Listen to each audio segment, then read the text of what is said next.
আজকে আমরা কথা বলবো স্পেন ভার্সেস ইংল্যান্ড এই ম্যাচটা নিয়ে। এই ম্যাচে কী হতে পারে? এই ম্যাচে আমার মনে হয় স্পেন 60% আর ইংল্যান্ড 40% চান্স আছে গোল করতে পারে। আর এই ম্যাচের স্কোর লাইন কী হতে পারে? 2-1 হতে পারে, স্পেন 2 ইংল্যান্ড 1।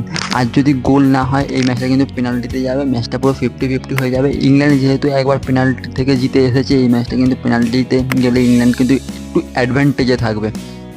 আর এই ম্যাচে গোল কে কে করতে পারে? স্পেনের হয়ে ইয়ামাহাল গোল করতে পারে, নিকো গঞ্জালেস গোল করতে পারে, হ্যাঁ ড্যানি অলমো এই প্লেয়ারটা কিন্তু গোল করতে পারে ভাই।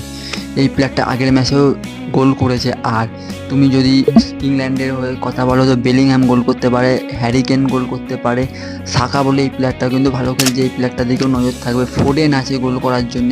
আর আগের ম্যাচটায় 90 মিনিটসে যে প্লেয়ারটা ম্যাচ উইনিং গোল করেছে তার নাম হলো ওয়েটসিন, এই প্লেয়ারটার দিকেও নজর থাকবে। কি লাস্ট মিনিটে গিয়ে আবার গোল করে কি ইংল্যান্ডকে টুর্নামেন্ট জিতিয়ে দেবে?